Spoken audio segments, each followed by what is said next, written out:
আসসালামু আলাইকুম। আমি সাথী। আপনারা দেখছেন সাথী কুকিং স্টুডিও। যারা ভিডিও খোঁজাখুঁজি পছন্দ করেন না, আজকের এই ভিডিওটি তাদের জন্য। আজ একই ভিডিওতে থাকছে পাকা তাল দিয়ে তৈরি 4টি ভিন্ন স্বাদের রেসিপি। প্রত্যেকটা রেসিপি পারফেক্ট, সঠিক পরিমাপে, সঠিক নিয়মে, সঠিক স্বাদে। যে রেসিপিটা যারা নতুন রাঁধুনি তারাও বানালে ফেল করবে না, ঠিক এই রকম এই 4টি রেসিপি। আশা করছি প্রত্যেকটা রেসিপি প্রত্যেকের ভালো লাগবে। ভালো লাগলে চ্যানেল সাবস্ক্রাইব করে পাশে থাকা অল বাটন ক্লিক করে রাখতে পারেন, তাহলে আমি যখন যে রেসিপি ছাড়বো সবার আগে আপনার কাছে পৌঁছে যাবে। চলুন এক এক করে রেসিপিগুলো দেখাচ্ছি। আজ বানিয়ে দেখাবো পাকা তাল দিয়ে দারুণ স্বাদের একটা কেক, যে কেকটা একবার খেলে বারবার খেতে মন চাইবে। এতটাই মজাদার এই কেকটি। আশা করছি আজকের কেক রেসিপি সকলের ভালো লাগবে। ভিডিওটা শুরু করার আগে একটি প্রশ্নের উত্তর দিয়ে যাই। অনেকে আমাকে কমেন্ট করেন, আপু আপনি এখন রেগুলার ভিডিও ছাড়েন না কেন? বলছি, আমি একটু অসুস্থ, সুস্থ হলে আল্লাহর রহমতে রেগুলার ভিডিও পাবেন। চলুন আজকের ভিডিওটি দেখাচ্ছি। প্রথমে আমি পাকা তালের কেক বানানোর জন্য 2টো ডিম নিয়ে নিছি। ডিমগুলো এভাবে আলাদা জায়গায় ফেটিয়ে নেবেন, অনেক সময় ডিমে পচা থাকে তাই। নিয়ে নিচ্ছি মেজারমেন্টের হাফ কাপ তাল।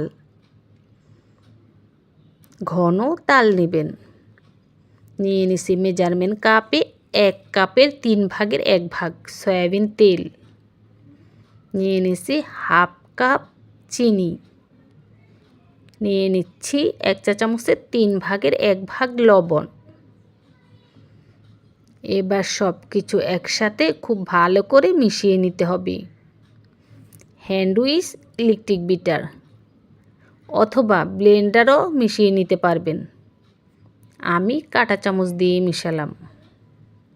যারা বেচেলার তারা কিন্তু এত কিছু হাতের কাছে পায় না, তো আপনারা চাইলে ব্লেন্ডার করে অথবা কাঁটা চামচ দিয়ে নেড়ে কেকটা বানিয়ে খেতে পারবেন।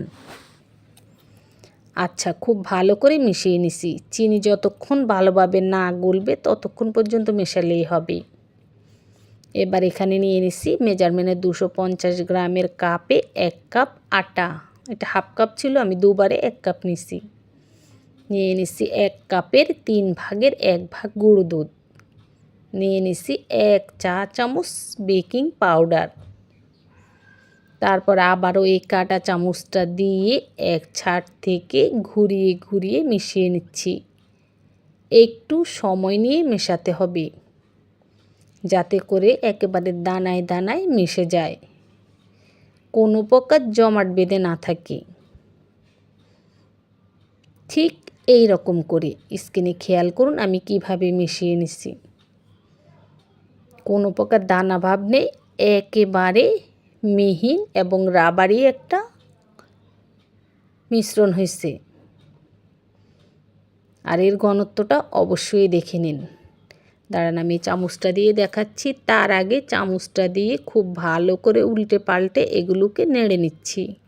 আপনারাও স্প্যাচুলা অথবা একটা চামচ দিয়ে এভাবে খুব ভালো করে নেড়ে নেবেন, এতে করে কেকের রেজাল্ট ভালো হয়। আর ঘনত্বটা এই দেখুন, ঘনত্বটা দেখে নিতে হবে। এই জন্য কাপে করে যখন আটা তুলবেন তখন অনেক সময় আলতোভাবে তোলা হয়, একটু কম তোলা হয়, যার কারণে কেকের ব্যাটারটা পাতলা থাকে। তো পাতলা হলে কিন্তু কেক একদমই ভালো হয় না। এই রকম হতে হবে ঘনত্ব। এই যে উপর থেকে ছাড়লে সঙ্গে সঙ্গে মিলিয়ে যাবে না, একটু সময় লাগে মিলিয়ে যেতে। এভাবে ঘনত্বটা ঠিক থাকলেই আপনার কেকটা একেবারে পারফেক্ট। আচ্ছা দেখুন, আমি আটা দিয়ে কেক বানাচ্ছি, আপনারা চাইলে ময়দা দিয়েও বানাতে পারবেন। এটা তো তখন বলিনি, এখন বলে দিলাম। আজকে কেকটা বানাবো এই বাটিতে। তার জন্য আমি বাটিতে খুব ভালো করে সয়াবিন তেল মেখে নিচ্ছি। তারপরে কিছুটা আটা খুব ভালো করে বাটিতে ছড়িয়ে নিচ্ছি। দেখুন ঠিক এভাবে নেবেন। আবার যদি এভাবে না নিতে চান, আপনারা চাইলে তেল মাখার পরে এক টুকরো লেখালেখির কাগজ বাটির তলায় দিয়ে কাগজটার মধ্যে ভালো করে তেল মেখে নিতে পারবেন। আচ্ছা দেখুন, আজকে আমি কাগজ না দিয়ে তেল দিয়ে তারপরে আটা ছিটিয়ে নিচ্ছি। এবার পুরো কেকের মিশ্রণটা বাটিতে ঢালার আগে আবারও খুব ভালো করে নেড়ে নিচ্ছি। তারপর পুরোটা এই বাটিতে ঢেলে নিচ্ছি। তারপর আলতো করে 2-3টা টেপ করে নিচ্ছি, যাতে করে কেকটা সমান হয় আর কেকের ভিতরে বাতাস থাকলে সে বাতাসটা বের হয়ে যায়। এবার কেক বসাবো এই পাতিলটা চুলায় দিয়ে চুলার আঁচটা একদম বাড়িয়ে দিচ্ছি 1 মিনিটের মতো। পাতিলটা খুব ভালো করে গরম হয়ে গেছে। তারপর পাতিলের ভিতরে একটা স্ট্যান্ড দিয়ে দিচ্ছি। এবার কেকের বাটিটা বসিয়ে ঢাকনা দিয়ে দিচ্ছি। তো এটা হচ্ছে অ্যালুমিনিয়ামের পাতিল, আপনারা সিলভারের, ননস্টিকের অথবা যে কোনো পাতিলে বসাতে পারবেন। শুধু খেয়াল রাখবেন ঢাকনাটা যেন ভালো হয়, ঢাকনা দিয়ে যেন ভেতরের তাপটা বাইরে না যায়। আর যদি এরকম ঢাকনাও না থাকে তো আপনারা ঢাকনার চার ছাটে একটা গামছা, তোয়ালে অথবা কোনো সুতির কাপড় দিয়ে দিবেন, যাতে ভেতরের তাপটা বাইরে না যায়, বাস। তো আমি এভাবে ঢাকনা দিয়ে কেকটা চুলার উপরে রেখে দিছিলাম পাক্কা 1 ঘন্টার জন্য। চুলার লো আছে, আঁচটা তো দেখিয়ে দিছি। 1 ঘন্টা পর ঢাকনাটা সরানোর পর আমি দেখেছি কেকটা ফুলেছে, কেকটা ফেটেছে উপর থেকে, কিন্তু এরকম সুন্দর কালার আসেনি। তারপর আমি ঢাকনা দিয়ে ঢেকে আরও 20 মিনিট রেখে দিচ্ছি। মোট 1 ঘন্টা 20 মিনিট লেগেছে চুলার লো আছে এই কেকটা হতে। আর চুলার লো আঁচটা তো আমি দেখিয়ে দিচ্ছি, আপনারা আবার দেখে নেবেন। এমনভাবে দিবেন যাতে করে একেবারে নিবু নিবু না, আঁচটা লো থাকবে কিন্তু পাতিলের তলায় চুলার আঁচ লাগবে না এভাবে। আচ্ছা দেখুন, তারপর কেকটা আমি কিছুটা ঠান্ডা করে বের করে নিচ্ছি। এবার কেকটা কেটে দেখাচ্ছি আপনাদেরকে। পুরো কেকটা কেটে ফেলছি, ঠিক মাঝখান থেকে এক টুকরা দেখাচ্ছি, যাতে করে আপনারা বুঝতে পারেন কেকটা কেমন হয়েছে। একেবারে কাছ থেকে দেখাচ্ছি, খেয়াল করুন। কেকটার কালারটা মাশাআল্লাহ সুন্দর আসছে, আর কেকটা দেখতে একেবারে হুবহু বেকারির কেকের মতো লাগছে। কি বলেন আপনারা, লাগছে না?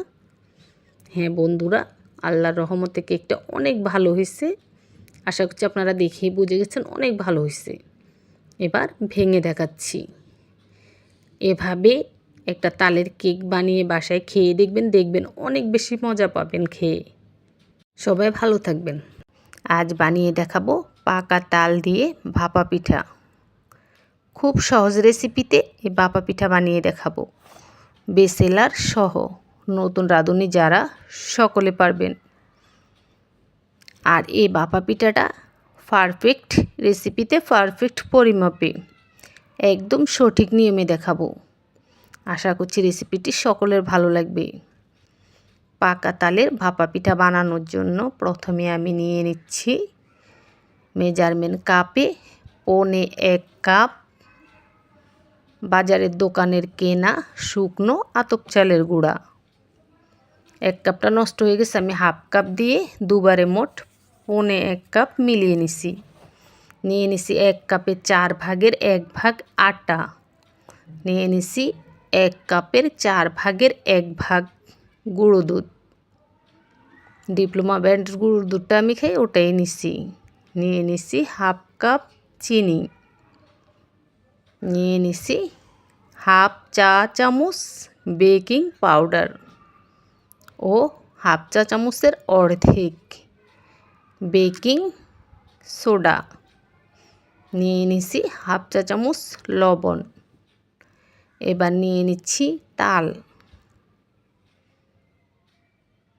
মেজারমেন্ট কাপে 1 কাপ তাল নিয়ে নিছি। এটা হাফ কাপ ছিল, হাফ কাপে মোট দুবারে নিছি 1 কাপ।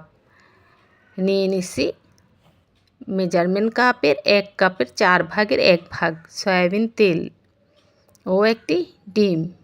ডিমটা অবশ্যই আলাদা কোথাও ভেঙে নেবেন, অনেক সময় ডিমে পচা থাকে, ডাইরেক্ট দিতে গেলে সমস্ত উপকরণগুলোই নষ্ট হয়ে যাবে। আমি যে মেজারমেন্ট কাপটা মেপে সব কিছু নিচ্ছি সেটা হচ্ছে মেজারমেন্টের 250 গ্রামের কাপ। আচ্ছা দেখুন, এবার সব কিছু একসাথে খুব ভালো করে মিশিয়ে নিচ্ছি। এমনভাবে মেশাতে হবে যাতে করে কোথাও জমাট বেঁধে না থাকে, গুটি গুটি হয়ে দলা ধরে না থাকে, সেদিকে খেয়াল রাখতে হবে। মেশানোটা যত ভালো হবে ভাপা পিঠাগুলো ততই বেশি ভালো হবে। তা আমার মেশানো শেষ। এবার আবারও আমি একটা চামচ দিয়ে খুব ভালো করে নেড়ে নেড়ে মিশিয়ে নিচ্ছি। মেশানোর পরে এগুলোর ঘনত্ব কেমন হয়েছে সেটা অবশ্যই খেয়াল করতে হবে। একটু মনোযোগ দিয়ে দেখুন, ঘনত্বটা ঠিক এই রকম হবে। এর থেকে পাতলা হলে ভাপা পিঠা ভালো হবে না। তো আজকে আমি ছোট ছোট এই বাটিতে করে ভাপা পিঠা বানিয়ে দেখাচ্ছি। আপনারা চাইলে কেকের মতো বড় একটা বাটি নিয়েও একসাথে বড় করে একটা বানিয়ে নিতে পারবেন। তো আমি ছোট ছোট বাটিতে করে বানিয়ে দেখাচ্ছি। এই বাটিগুলোতে প্রথমে আমি সয়াবিন তেল মেখে নিচ্ছি। অবশ্যই প্রত্যেকবার পিঠা দেওয়ার আগে বাটি খুব ভালো করে পরিষ্কার করে ধুয়ে শুকনো করে মুছে তারপর তেল লাগিয়ে নিতে হবে। আর যদি অনেকগুলো বাটি থাকে তাহলে তো একসাথেই সবগুলো পিঠা দিয়ে দিতে পারবেন। আমি এই দুইটা বাটিতে বানাচ্ছি। দিয়ে দিছি রাইস কুকারে। দেখুন রাইস কুকারের ভিতরে পানি দিয়ে উপরে রাইস কুকারে চালনিটার উপরে পিঠার বাটিগুলো দিয়ে ঢাকনা দিয়ে ঢেকে দিছি। আর হাঁড়িটা বসিয়েছি চুলায়, চুলার আঁচটা হাইতে রেখেছি। তারপর পিঠাটা সম্পূর্ণ হওয়া পর্যন্ত দেখুন আমি পুরো ভিডিওটা রেখেছি। পিঠাটা যে ফুলছে এটা সরাসরি যাতে আপনারা দেখতে পারেন। বেশিক্ষণ লাগবে না, মাত্র 10 মিনিট লাগবে, যেহেতু পিঠার সাইজগুলো ছোট। 10 মিনিটে পারফেক্টভাবে পিঠাটা হয়ে যাবে। আর এই 10 মিনিটে চুলার আঁচ হাইতে থাকতে হবে। আর পাতিলে যখন পানি দিবেন পানিটা এমনভাবে দিবেন যাতে করে চুলার আঁচ হাইতে রাখলে পানিটা শুকিয়ে গিয়ে পাতিল পুড়ে না যায়, সেক্ষেত্রে আবার পিঠার গ্রান খারাপ হয়ে যাবে। আশা করছি বুঝতে পেরেছেন। তো 10 মিনিট শেষ। 10 মিনিট পর ঢাকনাটা সরিয়ে নিছি। দেখুন পিঠাগুলো ফুলে একেবারে ডাবল। এইবার একটা টুথপিক দিয়ে চেক করে নিলাম। টুথপিকটা যদি ক্লিন আসে বুঝতে হবে পিঠার ভেতর থেকেও খুব ভালোভাবে হয়েছে, ভেতরেও কাঁচা নেই। আর টুথপিকে যদি দেখেন যে কাঁচা আটা লেগে আছে তাহলে আরও কিছুক্ষণ ঢাকনা দিয়ে ঢেকে রেখে দিবেন। আসলে ভাপটা যেভাবে পাবে পিঠাটা ঠিক তত তাড়াতাড়ি হবে। ভাপটা যদি ঠিকঠাক মতো পিঠা পায় তাড়াতাড়ি হয়ে যায়। আরেকটা কথা বলতে আমি ভুলে গেছিলাম, আমি যে ঢাকনাটা দিছি ঢাকনার গায়ে একটা ছিদ্র ছিল, ছিদ্রটা আমি কাগজ দিয়ে বন্ধ করে দিছি। তো আপনাদের ঢাকনায় যদি কোনো ছিদ্র থাকে অবশ্যই বন্ধ করে দিবেন। আচ্ছা দেখুন, তারপর বাটি থেকে চামচ দিয়ে একটু আলতো করে কুচিয়ে পিঠাগুলো তুলে নিছি। ঠিক একইভাবে আমি এই সবগুলো পিঠা বানিয়ে নিছি। আজকের এই আটাটা দিয়ে মোট এই 6টি পিঠা হয়েছে। আপনারা চাইলে এই পিঠাগুলো যখন বানাবেন উপর থেকে কিছুটা নারকেল বা মিলিয়ে কিছুটা নারকেল দিতে পারবেন। তো আমি নারকেল ছাড়াই আজকে বানালাম। আচ্ছা যাকে এবার ভেঙে দেখাচ্ছি। এই দেখুন, আশা করছি বুঝতে পেরেছেন তালের ভাপা পিঠাটা আলহামদুলিল্লাহ আল্লাহর রহমতে খুব ভালো হয়েছে। এতটাই ভালো হয়েছে যেটা আমি বললে বিশ্বাস করাতে পারবো না। আপনারা বানিয়ে খেয়ে দেখতে হবে। আজ বানিয়ে দেখাবো তালের পোয়া পিঠা, তালের মালপোয়া বা তালের তেলের পিঠা। সবচেয়ে সহজ করে এবং সঠিক নিয়মে সঠিক পরিমাপে পারফেক্ট এই রেসিপিটা দেখাবো। আশা করছি রেসিপিটি সকলের ভালো লাগবে। চলুন রেসিপিটি দেখাচ্ছি। তালের পিঠা বানানোর জন্য প্রথমে আমি নিয়ে নিচ্ছি মেজারমেন্টে 250 গ্রামের কাপে 1 কাপ আটা। যারা আটা নিতে চান না ময়দা নিতে পারবেন। নিয়ে নিচ্ছি হাফ কাপ চালের গুঁড়ো, এটা বাজারের দোকানের কেনা শুকনো চালের গুঁড়ো। নিয়ে নিচ্ছি হাফ কাপের অর্ধেক গুঁড়ো দুধ। এবার নিয়ে নিচ্ছি হাফ কাপ চিনি। এই রেসিপিতে তালের পিঠাটা এভাবে বানাবেন, দেখবেন খেয়ে খুব মজা পাবেন। নিয়ে নিচ্ছি হাফ চা চামচ লবণ। এবার নিয়ে নিচ্ছি তাল। তালের ঘনত্বটা খেয়াল করুন, ঘনত্বটা যেরকম ঠিক এই রকম ঘন তাল নেবেন। তো এখানে আমি 1 কাপ তাল নিচ্ছি। নিয়ে নিচ্ছি হাফ কাপ পানি। এটা গরমও না ঠান্ডাও না, নর্মাল তাপমাত্রায় থাকা পানি। আর তালটা জাল করিনি, কিচ্ছু করিনি। তালটা নিয়ে সেখান থেকেই ছেঁকে নিছি, তারপর এখানে দিয়ে দিছি। আচ্ছা দেখুন, এবার সব কিছু একসাথে খুব ভালো করে মিশিয়ে নিচ্ছি, যাতে করে কোথাও জমাট বেঁধে না থাকে, সেভাবে মিশিয়ে নিতে হবে। মিশিয়ে নেওয়া শেষ। এবার লবণ দেখে নিচ্ছি, লবণটা একদম ঠিকঠাক আছে। লবণটা দিবেন, লবণ দিলে পিঠার টেস্টটা অনেক ভালো হয়। এবার ঢাকনা দিয়ে ঢেকে ঘড়ি ধরে 10 মিনিট রেখে দিছি রেস্টে। 10 মিনিট রেস্টে রাখার কারণে বাজারের দোকানের কেনা যে হাফ কাপ শুকনো চালের গুঁড়া দিছি, এই চালের গুঁড়াটা ভেজা চালের গুঁড়ায় পরিণত হয়েছে। এতে করে পিঠাটা 2 দিন 3 দিন ধরে রেখে খেলেও সফট থাকবে। আচ্ছা দেখুন, এবার একটা চামচ দিয়ে খুব ভালো করে মিশিয়ে নিচ্ছি। প্রায় 2 থেকে 3 মিনিটের মতো ভালো করে মিশিয়ে নিছি। তারপর দেখুন এর ঘনত্বটা এখন কিন্তু অনেক ঘন। চালের গুঁড়াটা ফুলেছে, যার কারণে ঘন হয়ে গেছে। এবার এখানে আমি আরও 3 টেবিল চামচ পানি দিছি আর 2 টেবিল চামচ চালের গুঁড়া দিছি। তো চালের গুঁড়াটা যে দিছি তখন স্কিপ হয়ে গেছে, ভিডিওটা অন করতে ভুলে গেছি, এটা আমি মুখে বলে দিলাম। আশা করছি সবাই বুঝতে পেরেছেন। তারপর আবারও খুব ভালো করে মিশিয়ে নিছি। নেওয়ার পরে দেখুন এর ঘনত্ব এরকম। ঘনত্বটা এমন রাখতে হবে, এর চেয়ে পাতলা হলে পিঠা ভালো হবে না। এবার পিঠাটা বানিয়ে দেখাচ্ছি। পিঠা বানানোর জন্য পাতিলে তেল দিয়ে দিছি। তারপর তেল খুব ভালো করে গরম করে 1 চামচ দিয়ে দিলাম। দেওয়ার পরে দেখবেন কিছুক্ষণের মধ্যেই পিঠাটা ফুলে উঠবে। অনেক সময় প্রথম পিঠাটা কিন্তু ফুলে ওঠে না, পাতিলে আটকে যায়, তো চামচ দিয়ে খুঁচিয়ে তুলে দিবেন। আর যদি আপনার পাতিলটা আগে থেকে তৈলাক্ত থাকে সঙ্গে সঙ্গে ফুলে উঠবে ঠিক এই রকম। তারপর উল্টে পাল্টে দিয়ে পিঠাটার উপরে সুন্দর কালার আসা পর্যন্ত ভেজে নেবেন। পিঠাটা যতক্ষণ ভাজবেন চুলার আঁচটা মিডিয়ামে রাখবেন। তো আমি এভাবেই সবগুলো তালের পোয়া পিঠা বানিয়ে এই প্লেটটায় নিয়ে নিচ্ছি। প্রত্যেকটা পিঠা ফুলেছে এবং গ্রানটাও খুব ভালো হয়েছে। এবার একটা পিঠা আপনাদেরকে ছিঁড়ে দেখায় পিঠার ভেতরটা কেমন হয়েছে। এই দেখুন, আশা করছি সকলে দেখেই বুঝতে পাচ্ছেন ভেতর থেকেও পিঠাটা খুব ভালোভাবে হয়েছে। এই রেসিপিতে আপনারা এভাবে তালের পোয়া পিঠা বাসায় বানিয়ে খেয়ে দেখবেন, ইনশাল্লাহ আল্লাহর রহমতে ভালো লাগবে। ভালো লাগলে ফ্রেন্ডস ফ্যামিলির সাথে ভিডিওটা শেয়ার করবেন। সবাই ভালো থাকবেন, আল্লাহ হাফেজ। আজ রান্না করে বানাই দিয়ে তাল দি খিসা পাটিসাপটা হিডা, আঙ্গো নোয়াখালীর হিডা আর আন্নেগো ব্যাকের দেশের পিঠা। খুব মজা এই হিডা, একবার খাইলে বারবার খাইতে মনছে। বা যারা তাল প্রেমিক তাদের তো কোনো কথাই নেই, বানাইলেই মনে করব বানানার খান, এত মজা। আচ্ছা যান, আজকে এই তালের খিসা পাটিসাপটা পিঠা এক্সার পারফেক্ট রেসিপিতে দিয়ে আশা করি ব্যাকের কাছে ভালো লাগবো।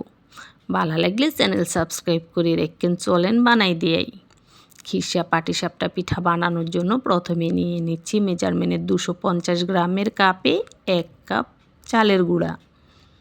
এই চালের গুঁড়াটা বাজারের দোকানের কেনা শুকনো চালের গুঁড়া, আপনারা চাইলে ভেজা চালের গুঁড়াও নিতে পারবেন, সমস্যা নেই। নিয়ে নিচ্ছি হাফ কাপ আটা। নিয়ে নিচ্ছি মেজারমেন্টে 250 গ্রামের কাপের 1 কাপে 4 ভাগের 1 ভাগ চিনি, 1 কাপে 4 ভাগের 1 ভাগ গুঁড়ো দুধ, হাফ কাপ তাল। এই তালটা গরমও না ঠান্ডাও না, নর্মাল তাপমাত্রায় থাকা তাল নিতে হবে, আর এইরকম ঘন তাল নিতে হবে। নিয়ে নিচ্ছি হাফ কাপ পানি। এই পানিটা গরমও না ঠান্ডাও না, এটা নর্মাল তাপমাত্রায় থাকা পানি।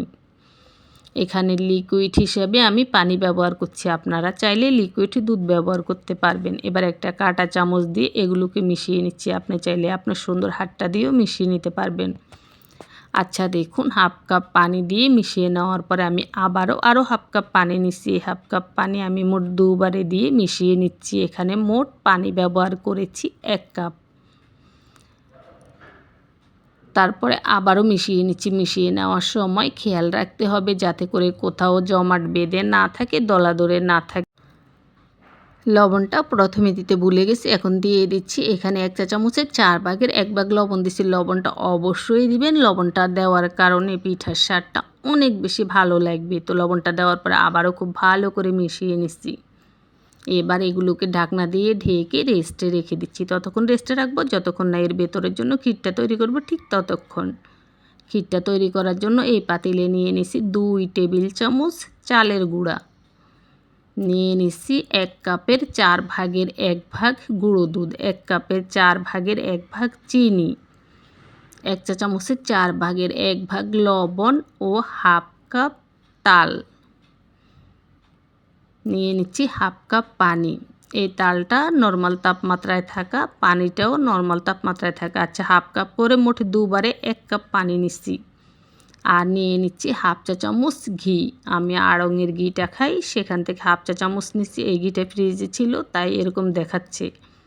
আপনারা যদি গলানো ঘি নেন সেক্ষেত্রে 1 চা চামচ নেবেন। এবার সব কিছু একসাথে ভালো করে মিশিয়ে নিচ্ছি। মিশিয়ে নিয়ে পাতিলটা চুলার মধ্যে বসিয়ে দিছি। তারপর চুলার আঁচ মিডিয়ামে রেখে অনবরত নাড়াচাড়া করে ক্ষীরটা বানিয়ে নিচ্ছি। চুলার কাছ থেকে নড়া যাবে না, খুব ভালোভাবে নাড়াচাড়া করে ক্ষীরটা একেবারে ঘন থকথকে হওয়া পর্যন্ত চুলার কাছে দাঁড়িয়ে থেকেই বানাতে হবে। তো দেখুন ক্ষীরটা একেবারে ঘন থকথকে হয়ে গেছে। এবার আমি চুলার আঁচটা নিভিয়ে দিছি। চুলার আঁচটা নেভানোর পরও এই ক্ষীরটা অনবরত নাড়ব, ততক্ষণ পর্যন্ত নাড়ব যতক্ষণ না পুরোপুরি ঠান্ডা হচ্ছে। আপনি যদি না নেড়ে বাটিতে করে বা এক সাইডে রেখে দেন, এর উপরে সর বসে যাবে, যার কারণে পিঠার মধ্যে দিলে তখন খেতে গেলে কেমন যেন বাজে একটা ব্যাপার লাগবে। আশা করছি বুঝতে পেরেছেন। তো ক্ষীরটা নেড়ে নেড়ে ঠান্ডা করে এক সাইডে রেখে দিচ্ছি। এদিকে আগে থেকে রেস্টে রাখা সেই মাখানো আটাটা দেখুন, চালের গুঁড়াটা ফুলে এখন কিন্তু একটু ঘন হয়ে গেছে। শুকনো চালের গুঁড়া কিছুক্ষণ রেস্টে রাখলে এটা কিন্তু ভিজে ফুলে পানিটা টেনে নেয়, যার কারণে একটু ঘন হয়ে যায়। দেখুন চামচ দিয়ে দেখিয়ে দিলাম একটু ঘন হয়ে গেছে। এই পর্যায়ে এখানে আমি দিয়ে দিচ্ছি মেজারমেন্ট কাপের 1 কাপের 4 ভাগের 1 ভাগ তাল। আপনারা চাইলে এখানে একটু পানি অথবা 1 কাপের 4 ভাগের 1 ভাগ দুধও দিয়ে দিতে পারবেন, সমস্যা নেই। তো আমি আরেকটু তাল দিয়ে দিলাম, পিঠাটা খেতে যেন ভালো লাগে। তবে এর চেয়ে বেশি তাল ব্যবহার করবেন না, পিঠার স্বাদ বজায় রেখেই আমি তাল দিছি, যাতে করে একেবারে ঠিকঠাক স্বাদ লাগে। তালটা খুব ভালো করে মেখে নিচ্ছি। তারপর এর ঘনত্ব কেমন হইব সেটা দেখিয়ে দিলাম। একটা চামচে নিয়ে এভাবে ঘুরানি দিবেন। যদি দেখেন খুব সহজেই ঘুরছে, ভাববেন যে একেবারে রেডি। তো একেবারে রেডি। এবার পিঠা বানিয়ে দেখাবো। পিঠা বানাবো আমি এই তাওয়াটা তৈলাক্ত তাওয়া। তারপরও আমি 2-3 ফোঁটা তেল দিয়ে টিস্যু দিয়ে খুব ভালো করে মুছে নিচ্ছি। নিয়ে এখান থেকে 1 চামচ দিয়ে দিচ্ছি পিঠা বানানোর জন্য। তারপর লুসনি দিয়ে ধরে ঘুরিয়ে এভাবে ছড়িয়ে দিতে হবে, অথবা আপনি খুন্তি দিয়েও চাইলে ঘুরিয়ে এভাবে রুটির মতো করে বড় করে দিতে পারেন। তারপরে চুলার লো মিডিয়াম আঁচ রেখে 1 মিনিট ঢাকনা দিয়ে ডেকে রেখে দিচ্ছি। ঢাকনা না দিলেও চলবে, আমি প্রথমটায় ঢাকনা দিচ্ছি, তারপর এগুলো বানাতে কিন্তু আর ঢাকনা ব্যবহার করিনি। মানে দুভাবেই দেখলাম কিভাবে ভালো হয়, দুভাবেই ভালো হয়, সমস্যা নেই। ঢাকনা দিলেও দিতে পারবেন, না দিলেও নেই। আচ্ছা, তারপর ভিতরে নিজের পছন্দ মতো ক্ষীরটা দিয়ে দিছি। তারপর ভাজ করে নিছি। ভাজ করে নেওয়ার পর সাথে সাথে নামাবেন না। ভাজ করে নেওয়ার পরও এপিঠ ওপিঠ করে একটু ভেজে নেবেন। তো দেখুন আমি কিন্তু এপিঠ ওপিঠ করে খুব সুন্দরভাবে একটু ভেজে নিচ্ছি। বাস হয়ে গেল আজকের তাল দিয়ে বানানো ক্ষীরসাপ পাটিসাপটা পিঠা। আর এভাবেই আমি প্রত্যেকটা পিঠা বানিয়ে বানিয়ে এই প্লেটে নিয়ে নিচ্ছি। কি সুন্দর গ্রান বের হয়েছে, বিশ্বাস করুন। যারা তাল দিয়ে পিঠা খেতে পছন্দ করেন তাদের জন্য তো এই পিঠাটা অনেক বেশি প্রিয় হবে। আর যারা এই পিঠাটা খেতে চান, প্লিজ এই রেসিপিটা আপনারা বানিয়ে খেয়ে দেখেন। ইনশাআল্লাহ আল্লাহর রহমতে সবার কাছে ভালো লাগবে। আশা করছি ভিডিওটি সকলের ভালো লেগেছে। ভালো লাগলে ফ্রেন্ডস ফ্যামিলির সাথে শেয়ার করে দিবেন কষ্ট করে।